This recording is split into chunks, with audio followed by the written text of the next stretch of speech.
मान तालुक्यातील मारडी गावात माणुसकीला काळीच पिळवटून टाकणारी आणि प्रशासनाच्या निष्काळजीपणावर गंभीर प्रश्न उपस्थित करणारी अत्यंत दुर्दैवी घटना घडली आहे। एका मुक्या प्राण्याचा जीव वाचवण्यासाठी धावलेल्या नातवाचा आणि त्याला वाचवण्यासाठी स्वतःचा जीव धोक्यात घालणाऱ्या आजीचा विजेच्या शॉकने जागीच मृत्यू झालाय। या घटनेने संपूर्ण परिसर हळहळला असून गावावर शोककळा पसरली आहे। मारडी गावातील काळेवस्ती परिसरात आज दुपारी 1:30च्या सुमारास ही हृदयद्रावक घटना घडली।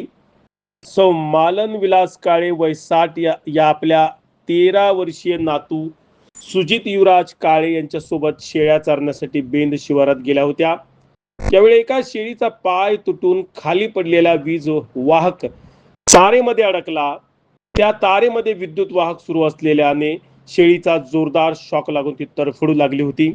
हे दृश्य पाहून निरागस सुजित शेळीला वाचवण्यासाठी पुढे गेला, मात्र त्यालाही विजेचा जोरदार धक्का बसला आणि तारेला चिटकून तरफडू लागला। आपल्या डोळ्यासमोर नातू मृत्यूशी झुंज देताना पाहून आजी मालन काळे यांनी क्षणाचाही विचार न करता त्याला वाचवण्यासाठी धाव घेतली, पण दुर्दैवाने त्यांनाही विजेचा शॉक बसला आणि शेळीसह आजीचा आणि नातवाचा जागीच मृत्यू झाला। घटनेची माहिती मिळताच ग्रामस्थांनी घटनास्थळावर धाव घेतली। हातात हात असलेल्या अवस्थेत पडलेले आजी नातवाचा मृतदेह पाहून उपस्थितांचे डोळे पाणवले। या घटनेनंतर संतप्त ग्रामस्थांनी वीज वितरण कंपनीच्या कारभारावर प्रश्न उपस्थित केले आहेत। परिसरातील वीज वाहक तारा गेल्या अनेक दिवसापासून तुटून पडलेली होती। याबाबत वारंवार तक्रार करूनही संबंधित दुर्लक्षित केला असल्याचा आरोप ग्रामस्थांनी केलाय। घटनेची माहिती मिळताच दहिवडी पोलिसांनी घटनास्थळी धाव घेत पंचनामा केला। तसेच वीज वितरण कंपनीच्या अधिकाऱ्यांची ही पाहणी केली असता या प्रकरणात नेमका निष्काळजीपणा कोणाचा याबाबत चौकशी करण्याची मागणी आता जोर धरू लागली आहे। एका मुक्या जीवाला वाचवताना 2 जीव गेले आणि मागे राहिला केवळ हळहळ आणि वेदना।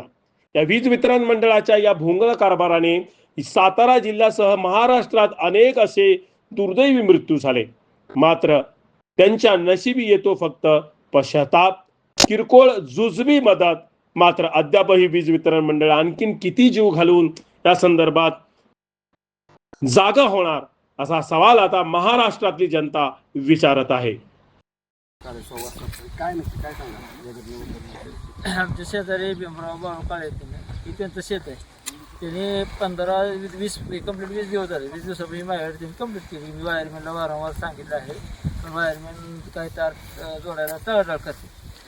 तर मी माझ्या फोनवरून त्यांच्यासमोर माझं काम समोर मी त्यांना स्पीकर ऑन करून लगेच वायरमॅनला फोन लावला। अशी घटना असायची परिस्थिती, ती म्हणजे आम्हाला काही कल्पना नाही, कोणी सांगितलं नाही। मी म्हणलं माझ्या समक्ष आहेत बाबा भीमराव काळे, ती म्हणजे सांगितली, म्हणजे काय मला काय आयडिया नाही। ठीक आहे म्हणजे मी दुसऱ्या डीपीवर आहे, ती डीपी झाली होती बघतो। आणि त्यानंतर परत भीमराव काळे काही मला भेटले नाही आणि वायरमॅन तर काही परत कॉल नाही। ते आजच कळले घटना 1:30 वाजता की अशी शॉक लागून त्या ताराला 2 व्यक्ती मिळत आहे। 15 दिवसापूर्वी मी त्यांना कल्पना दिली की अशी येतात की पावसा पाण्याचे दिवस आहेत, मी तार मोडून घ्या, असा विषय असतो। ती आतापर्यंत तुटली नाही। 15 दिवसापूर्वी या ठिकाणी 2 जीव गेलेत, 2 जीव गेलेत, हे तरी आपल्या MSEBला मान्य आहे का? आता मान्य करावंच लागेल। पूर्ण हा इन्सिडेंट हा शॉक लागून झालेला आहे, त्यामुळे महावितरणचा याच्यात संबंध आहेच, पण त्याच्यात जबाबदार कोण चौकशी करून